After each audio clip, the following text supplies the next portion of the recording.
Hello, in this video I'm gonna show you how to speed up a video on iPhone 16e. So the most default method, unfortunately it's not supported with the Photos app, but the most default method is going to iMovie app, which if you don't have, you should download it from the App Store. So I'm just gonna download it. It's the app provided by Apple. And in this app, we should be able to do way more than the speeding up, but I'm just gonna show you the speed up because this is what the video is about. By the way, if you are planning on recording a time-lapse video, so if you've planned it before, then you can, instead of getting the iMovie app, you can just download, record the time-lapse with the camera app. So while it's installing, I'm gonna show you the camera app. Here you can just go to the time-lapse option, and now you can start recording the video. So I'm just gonna record it, then show you the result later. So I'm gonna turn on recording.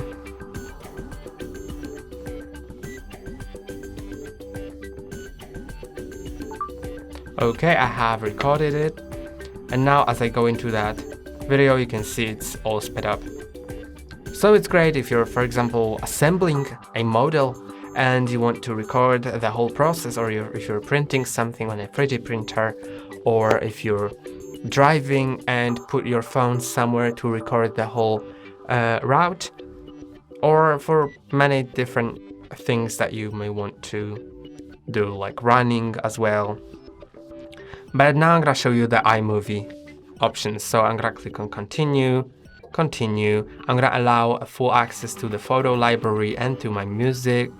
Then I'm just gonna start a new project, and you can just select the movie, then select the video that you want to speed up.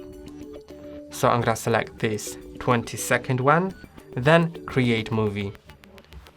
Of course, iMovie gives you more features than only the speeding up the video. There's so much more into that, and you can join different fragments, different videos.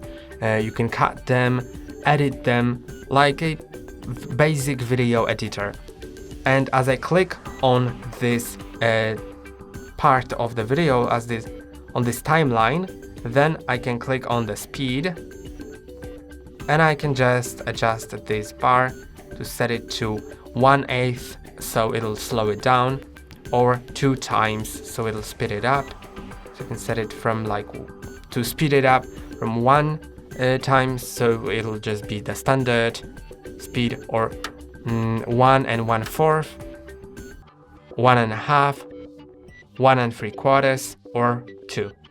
And now once it's set like that, you can see it is sped up. And as I now go back to the 1 time, then you'll see that it was slower by default. So this is how you can do it. I'm just gonna speed it up 2 times. Then you can click on done, and then you can click on share, and you can just save or share video, so you can download it, or you can export it to edit file somewhere else. But I'm just gonna click on the save video option, and it'll be saved to my gallery, although I know that I have a bit messed up, so I'm gonna edit it, because you can see that the viewport is 16:9 but horizontal. So as I click on the timeline, I think I should actually be able to do it, although I don't remember how. Okay, I can click on this icon, then I can adjust the video. And now it's adjusted to however I want it, and now I have the full viewport. And I think that's all that was there to show. You can also click on the settings and set some themes or filters. That's great. And And that's all for today. Don't forget to like and subscribe. See you next time.